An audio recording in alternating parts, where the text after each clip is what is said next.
오늘은 시편 32편 1절에서 11절 말씀을 가지고 회개하는 방법과 축복, 이런 제목으로 하나님의 말씀을 증거하겠습니다. 오늘 보면 시편 32편은요, 다윗이 과거에 자신이 지었던 죄를 회상하면서 지었던 시입니다. 과거에 다윗은 자신의 부하였던 우리아를 사지로 내몰아서 죽였고 그의 아내 밧세바를 취하는 죄악을 지었죠. 그래서 자기의 죄악을 기억을 하는 거예요. 기억을 하면서 과거에 내가 이런 죄악을 지었다. 그래서 하나님 앞에 회개했다.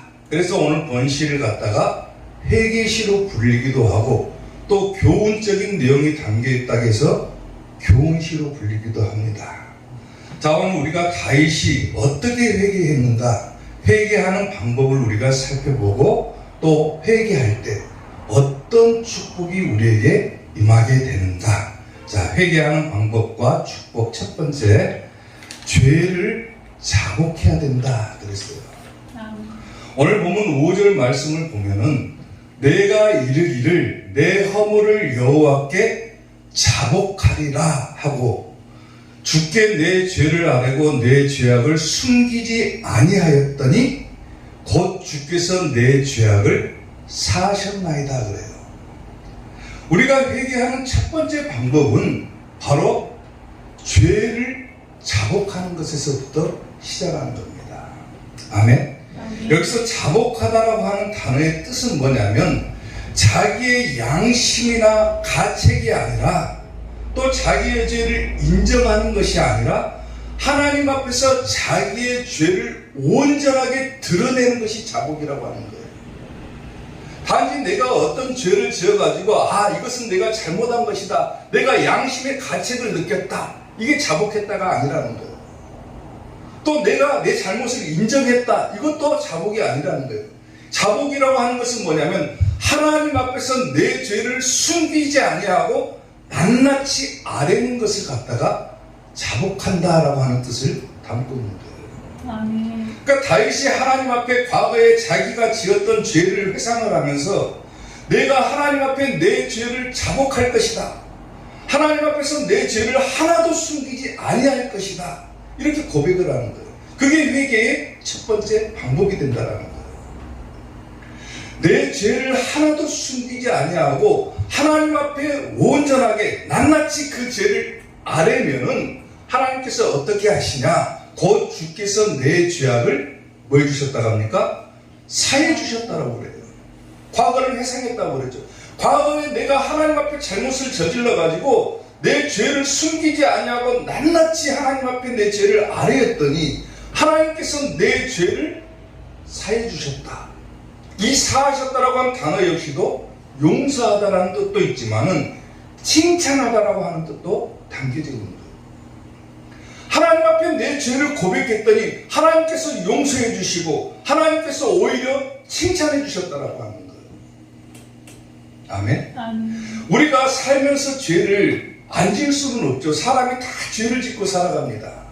그런데 우리가 회개를 하느냐 안 하느냐의 차이가 있죠. 하나님 앞에 자기의 죄를 숨기는 사람이 있는가 하면은 하나님 앞에 나왔을 때 자기의 죄를 낱낱이 고백하는 자가 있어요. 근데 하나님 앞에 낱낱이 자기의 죄를 자복하는 자는 하나님께서 죄를 용서해 주시고 또 오히려 칭찬해 주신다라고 하는 거예요. 아멘. 이스라엘 백성들이 가나안 땅을 향해서 진격을 할 때 아주 큰 성을 하나를 만납니다. 우리가 잘 알고 있는 여리고성이라고 하는 곳이죠. 도저히 이스라엘 백성들의 군사력으로는 그 성을 넘어설 수가 없는 거예요. 무려 이 성벽의 두께만 해도 6m에 나는 아주 거대한 성입니다. 도저히 이스라엘 백성들의 군사력으로는 그 여리고성을 격파할 수가 없지만은 하나님의 말씀에 의지해가지고 여리고성을 어떻게 합니까? 함락을 시키죠. 여리고성을 함락하고 난 다음에 이스라엘 백성들은 기고만장합니다. 우리가 저 성을 넘었다. 하나님의 말씀에 의지해서 이 성을 드디어 깨부셨다. 이스라엘 백성들이 승승장구할 줄 알았지만 여리고성 다음에 나오는 성이 어디냐면 아주 작은 아이성이라고 하는 성이 있어요. 근데 그 성에서는 당연히 이길 줄 알았지만 어떻게 됩니까? 전투에서 패배하고 맙니다. 커다란 여리고성도 넘었는데 아주 작은 아이성을 넘지를 못하는 거예요. 왜 아이성을 넘지 못했을까? 여호수아가 그 원인을 살펴보니까 한 사람의 죄악 때문에 이 아이성을 넘지를 못하는 거예요. 이스라엘 백성들을 불러다가 그 죄를 지은 사람을 찾아보니까 누가 그 죄를 지었냐면은 아간이라고 하는 자가 죄를 지은 것을 발견합니다.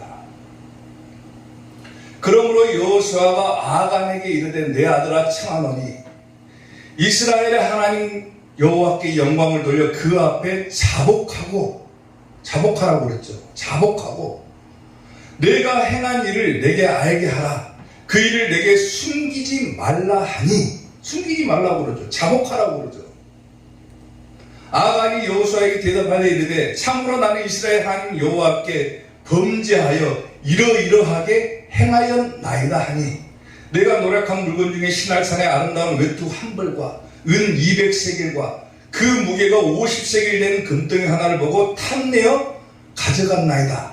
보소서 이제 그 물건들을 내 장막 가운데 땅속에 감추었는데 은은 그 밑에 있나이다 하더라. 그래요. 하나님께서 취하지 말라고 하는 것을 혼자 모르게 탐내는 거예요. 탐심을 부리다가 결국은 아간이 죄가 발각이 되죠. 12지파를 다 불러다 모아놓고 누가 이 죄를 지었냐 추궁을 해도 도저히 그 죄를 나오지가 않을 때 마지막에 가서야 아간이 어쩔 수 없이 자기의 죄를 인정을 합니다. 저게 인정하는 부분이에요. 근데 아까 회개는 뭘 하겠습니까? 자기의 죄를 인정하는 것이 아니라고 그랬어요. 양심의 가책을 느꼈다. 이게 회개가 아니라고 그랬죠.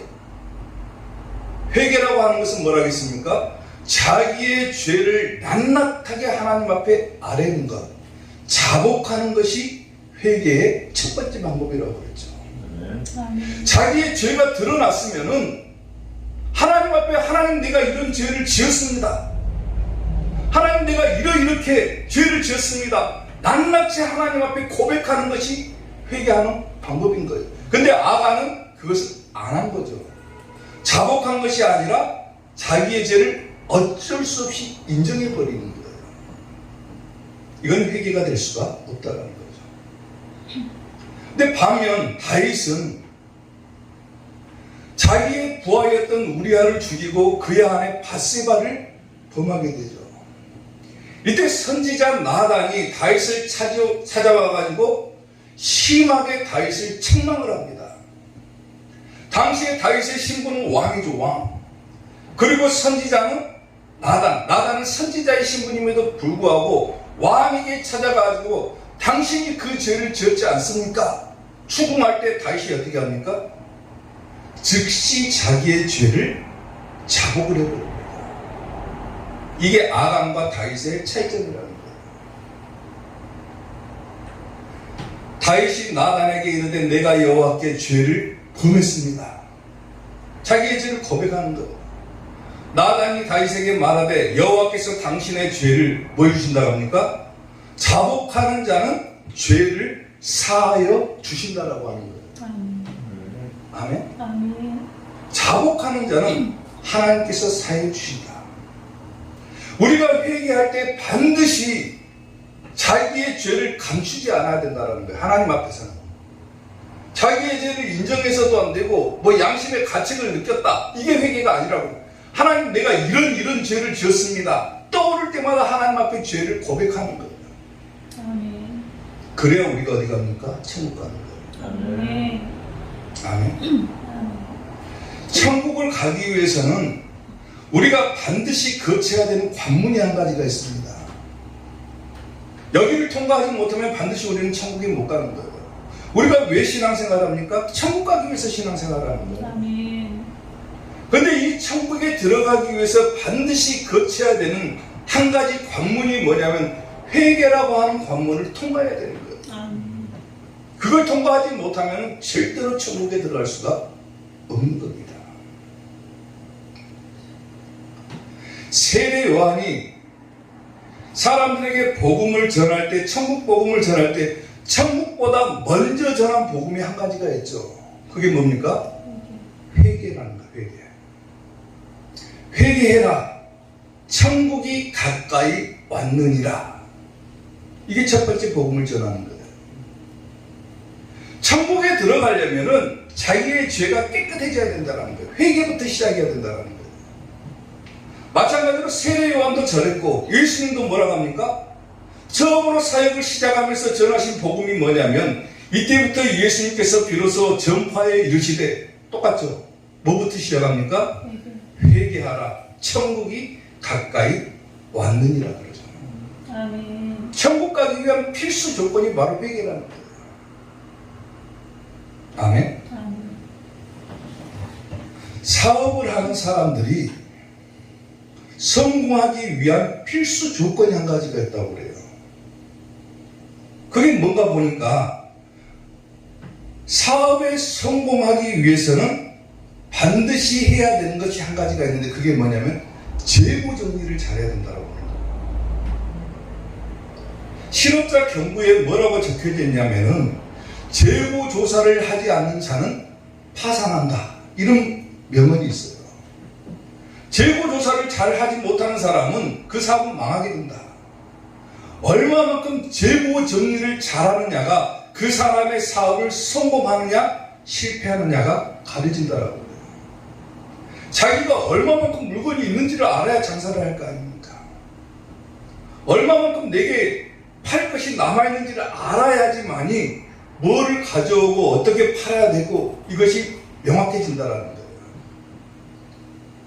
비슷한 예로 우리가 천국 가려면 내가 뭐가 남아있는지를 살펴봐야 되는 거예요.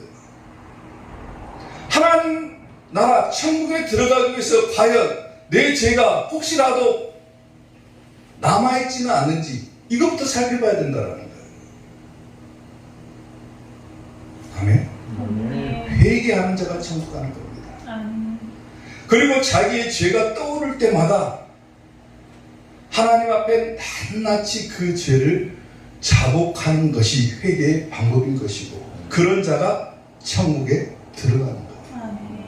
사랑하는 성도 여러분, 하나님 앞에 죄를 자복하고 회개함으로 천국에 들어가는 성도님들이 되시기를 주님의 이름으로 축원합니다.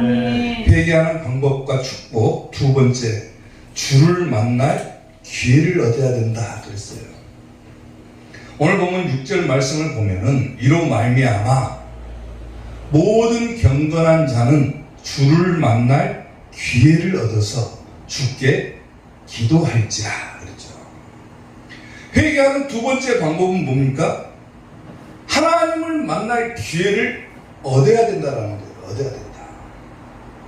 아멘. 아멘. 여기서 이로 말미암아 모든 경건한 자 그렇죠. 경건한 자. 어떤 자를 경건한 자라고 하냐면은 아무나 경건한 자가 될 수가 있는 것이 아니라 하나님과 언약 관계에 있는 사람, 즉 말씀의 약속이 맺어진 사람, 이런 사람들을 경건한 자라고 하는 거예요. 하나님과 언약 관계에 있는 자는 뭘 해라? 주를 만날 기회를 얻어라 그랬어요. 얻어라. 그리고 그때마다 기도해라. 여기서 주를 만날 기회라고 하는 것은 헬라어 번역 성경을 보면 뭐라고 해석을 했냐면 적당한 때 혹은 순간순간마다 이렇게 해석을 해놨어요. 그러니까 다시 말하면은 언제 기도하느냐? 하나님을 만날 기회가 언제냐? 적당한 때, 순간순간마다. 즉 뭐라고 하는 겁니까? 하나님을 만날 그때마다 회개하라는 거예요. 아멘. 아멘? 아멘. 언제 회개해야 됩니까? 하나님을 만날 때마다 회개하는 거예요. 오늘 교회 나와서도 회개해야 되고 집에서 내가 기도할 때도 회개해야 되고 길을 가다가도 내가 하나님 생각나면 회개해야 되고 하나님을 만나는 순간순간마다 회개해라. 아멘. 그게 회개의 방법입니다. 이사야 55장 6절을 보게 되면은 너희는 여호와를 만날 만한 때에 찾으라 그랬죠. 여호와를 만날 만한 때에 찾으라 그랬어요. 그리고 가까이 계실 때에 그를 부르라고 그랬죠. 아멘. 아멘. 하나님을 만날 만한 때가 언제입니까? 오늘 우리가 이렇게 예배드리는 때가 하나님을 만날 때인 거예요. 아멘. 내가 집에서 홀로 기도할 때도 하나님을 만나는 시간인 거예요. 아멘. 조용하게 하나님을 찾고 부르고 이 순간순간마다 반드시 동반되어야 되는 것이 뭡니까? 회개하는 거예요. 그 순간순간마다. 주를 만날 기회를 얻어서 주께 기도할지라 그랬죠. 근데 하나님을 부르지 아니하는 자들, 하나님을 찾지 않는 자들, 혹은 경건하지 않은 자들, 아무리 그런 자들이 하나님을 불러도 하나님은 절대로 대답하지 않습니다. 잠언서 1장 28절을 보면은 그때 너희가 나를 부르리라 그래도 내가 대답하지 않을 것이다 그러죠. 하나님께서 대답하지 않을 것이다. 부지런히 나를 찾으리라 그래도 나를 만나지 못하리라. 경건하지 못한 자는 그러는 거예요. 근데 경건한 자, 하나님과 말씀으로 이어진 자는 어떻게 됩니까? 하나님을 만날 만한 때에 그를 부르고 찾고 그 순간순간마다 자기의 죄를 고백하고 그때마다 회개하는 거예요. 어떤 목사님이 한 성도님을 찾아가가지고 물어봤답니다. 뭐라고 물어봤냐면은 성도님 지난 주일에 교회 나오셨습니까? 물어봤대요. 그 성도님이 대답하기를 지난주에 제가 교회 나갔죠. 다시 목사님이 물어봤습니다. 그러면 지난주일에 교회 나오셨는데 제가 어떤 설교를 했는지 기억이 나십니까? 물어봤대요. 성도님이 뭐라고 대답하냐면 교회는 나갔는데 목사님 설교는 뭐 했는지 기억이 잘 나지를 않습니다. 그렇게 대답을 하는 거예요. 목사님이 실망을 했습니다. 열심히 설교를 준비해가지고 주일날 선포를 했는데 교회를 나오긴 나왔는데 성도님이 설교 내용을 기억하지 못하겠다고 하니까 목사님이 실망을 하는 거예요. 실망을. 성도님이 그 모습을 다 보고 목사님 저희 집으로 잠깐 가시지요 하고 목사님 초청을 했더래요. 그리고 목사님에게 양털이 가득 담겨있는 시루에다가 물을 한 바가지를 갖다가 붓더래요. 성도가. 양털이 물을 머금고 나더니 물이 어떻게 되겠습니까? 시루에다 붓으니까 물이 밑으로 다 빠져버리죠. 목사님에게 물어봤답니다. 목사님, 제가 여기다가 물을 한 바가지를 갖다 부었는데 무슨 뜻인지 아시겠습니까? 목사님이 잘 모르겠다고 대답하는 거죠. 다시 성도가 물 한 바가지를 가져다가 시루에 담긴 양털에다가 물을 한 바가지를 또 부었습니다. 이번에는 아시겠습니까? 목사님이 역시 모르겠다고 대답을 하는 거예요. 그 성도가 뭐라고 얘기를 하냐면은 제가 이 양털이 담긴 시루에다가 물을 이렇게 부었습니다. 그런데 물은 다 밑으로 빠져나가 버렸지만은 그 속에 들어있는 양털은 어떻게 되겠습니까? 내가 물을 갖다가 부순 만큼 그 양털은 깨끗하게 씻어졌지 않겠습니까? 라고 얘기를 하는 거예요. 무슨 뜻인지 아시겠습니까? 우리가 하나님의 말씀을 매 주일마다 받아들입니다. 또 내가 순간순간마다 하나님께 기도하고 내 심령을 깨끗하게 해요. 하나님의 말씀을 갖다가 내 속에다 가득 부숴나갔지만은 어느 순간이 되면 어떻게 됩니까? 그 말씀들이 다 빠져나가 버립니다. 성자가 되는 사람이 어디가 있겠습니까? 예수님처럼 거룩해질 수 있는 사람이 어디가 있겠습니까? 아무리 말씀을 갖다 부어도 어느 순간이 되면 그 말씀 다 빠져나가 버리지만은 내 속은 어떻게 됩니까? 계속 갖다 부으면은 그만큼 깨끗해지는 거예요. 아멘. 마찬가지로 기도도 마찬가지입니다. 회개하는 것도 마찬가지입니다. 아멘. 내가 회개한다고 무슨 성자가 되겠습니까? 내가 회개한다고 예수님처럼 되겠어요? 그런데도 하나님을 만날 순간순간마다 회개한다 그러면은 내 죄가 어느 순간에는 어떻게 됩니까? 깨끗해지는 거예요. 아멘. 제가 존경하는 목사님 한 분은 회개하는 방법이 있어요. 제가 존경하는 목사님인데 아침에 일어나면은 화장실을 간답니다. 화장실. 그리고 항상 볼일을 보기 전에 변기통을 붙잡고 기도를 하는 거예요. 이 목사님. 하나님, 이 오물보다도 못한 저를 용서해 주십시오. 하루를 시작하기 전에 변기통 붙잡고 기도한다라고 그래요. 처음에는 그 말이 무서웠어요. 아니, 어떻게 아침에 일어나가지고 변기통을 붙잡고 기도할까? 곰곰하게 생각해 보니까 세상에 똥보다도 못한 이 더러운 죄를 하나님께서 구원해 주시니 얼마나 감사한 일입니까? 아멘. 그럼에도 불구하고 계속해서 살아가면서 죄를 짓고 살아가는 거예요. 사람.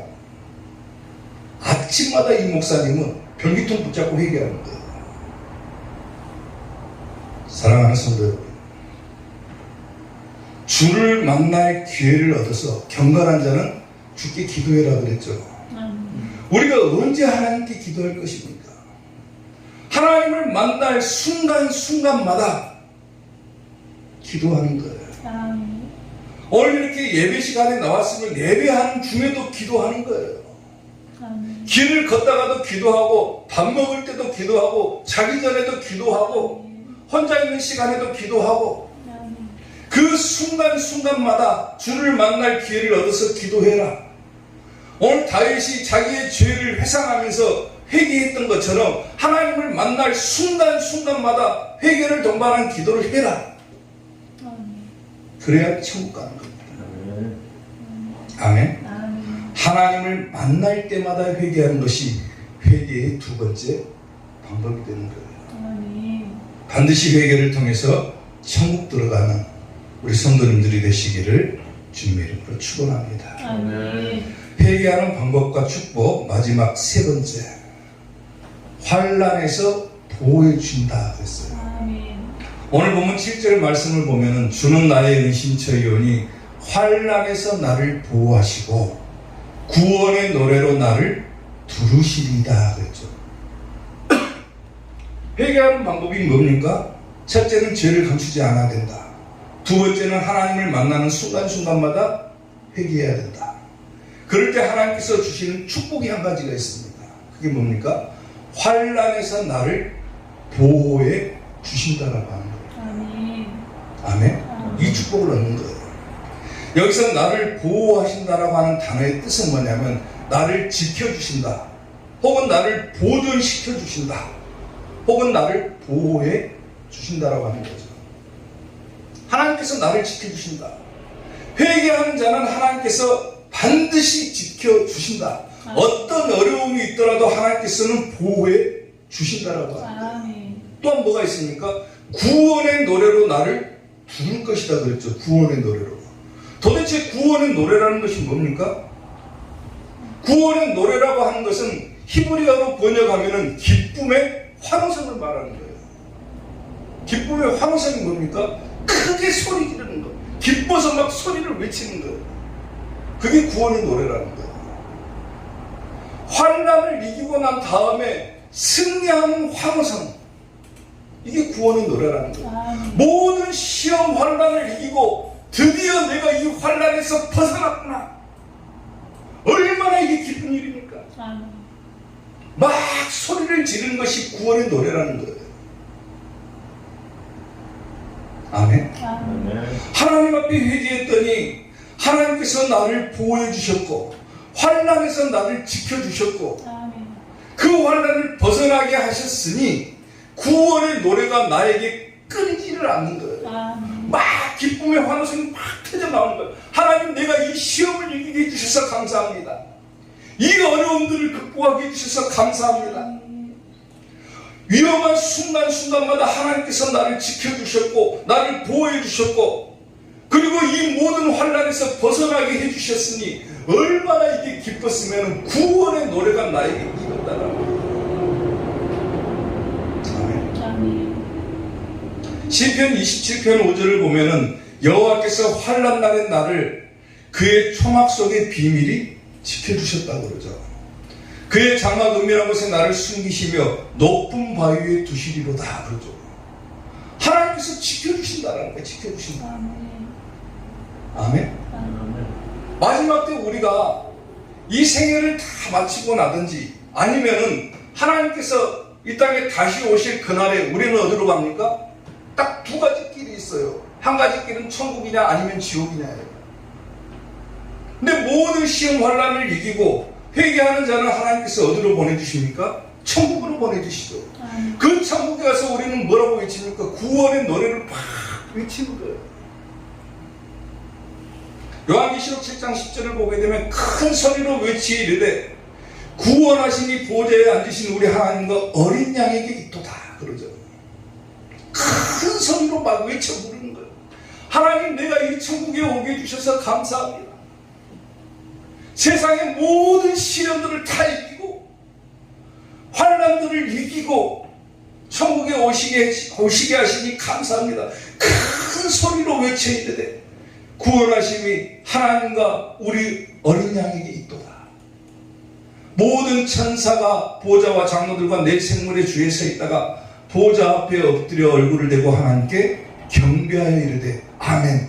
찬송과 영광과 지혜와 감사와 존귀와 권능과 힘이 우리 하나님께 세세토록 있을지어다. 이게 뭐 하는 겁니까? 소리 막 지르는 거예요. 큰 소리로 외쳐요. 기쁨이 환호성인 거죠. 하나님 앞에 회개했더니 기쁨의 환호성을 나에게 주셨다. 모든 환난에서 나를 벗어나게 해주셨다.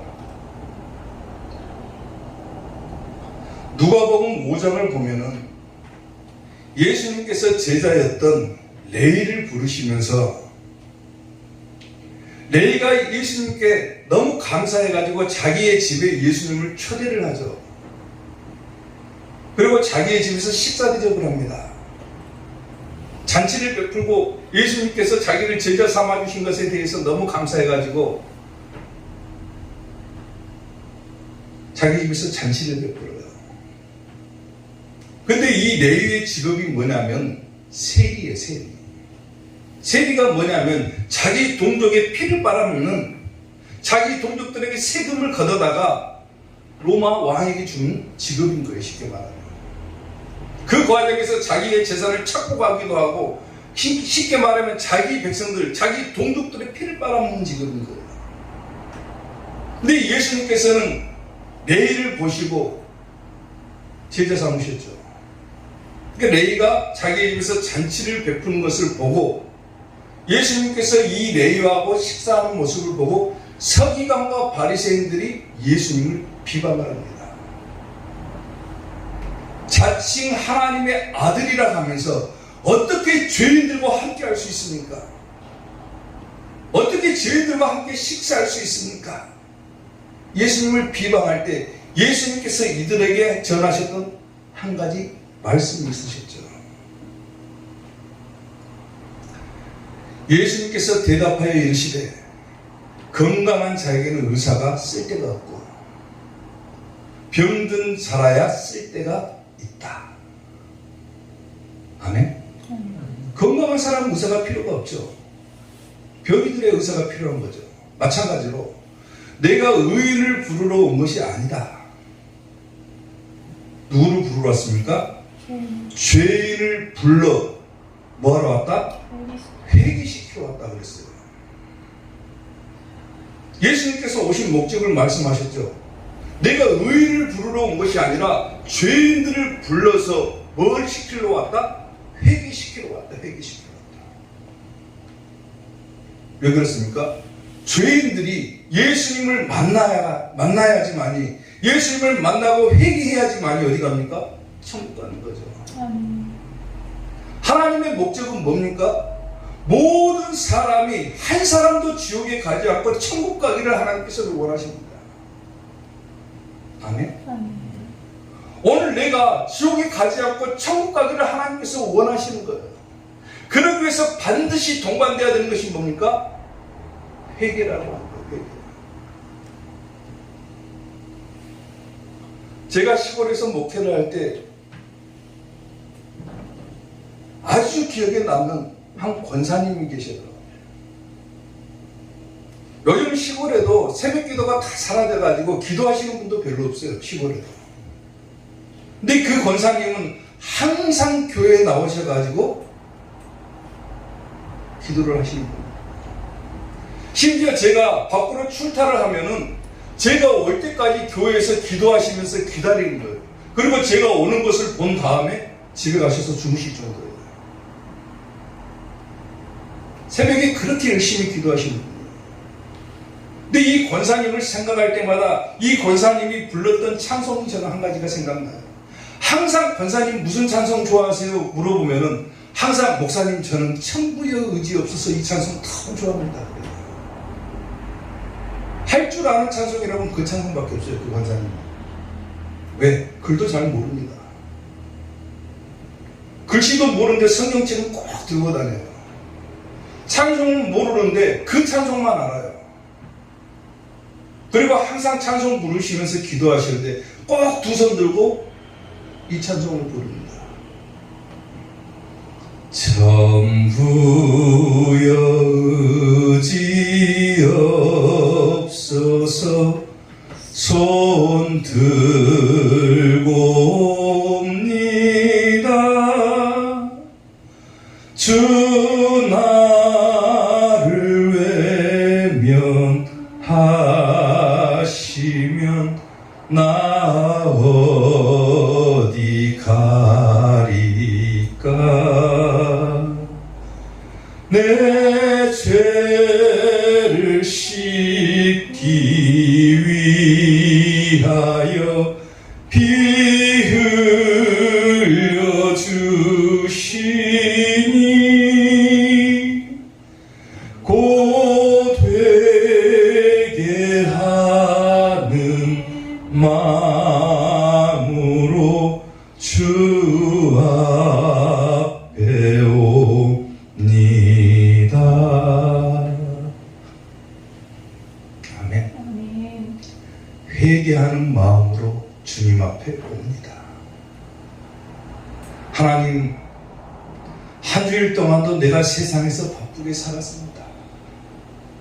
오늘 거룩하고 복된 주일을 맞아서 하나님 앞에 나옵니다. 그냥 나오는 것이 아니라 오늘도 하나님을 만날 그날을 기억하고 그 순간을 기억하면서 오늘도 내가 회개하는 마음으로 주님 앞에 옵니다. 하나님, 내 영혼을 깨끗하게 씻겨주시고 아멘. 내 영혼이 천국 갈 수 있게 해주세요. 아멘. 어떤 환난이 나에게 임하더라도 이 환난에서 벗어나게 하시고 반드시 내 영혼 천국 가게 해 주시옵소서. 회개하는 마음으로 주님 앞에 나올 때 반드시 천국의 복이 허락된다는 겁니다. 사랑하는 성도 여러분, 하나님 앞에 나올 때마다 회개하십시오. 아멘. 그리고 반드시 한 영혼도 지옥 가지 않고 천국에 들어가는 우리 이사교의 성도들이 될 수 있기를 주님의 이름으로 축원합니다.